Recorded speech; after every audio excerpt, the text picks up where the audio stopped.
In this video, I'm visiting the Royal Academy Summer Exhibition in London.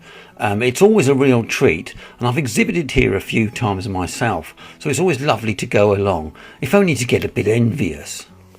As you can see, there's some great vast galleries here, and even plebs like me get to exhibit with the great and the good, and I'm rather fond of this tapestry by Grayson Perry. And this piece by Antony Gormley rather reminds me of the storeroom of a factory I used to work in. After that, I came across this rather curious coloured doner kebab thing. When I visit the exhibition, I always try to pick my favourite piece, and it was hands down this year. I mean, look at this wonderful fat languishing cat lying all over the floor. A definite winner. Anyway, that's all from me for now. Many thanks for watching, and like and subscribe if you can.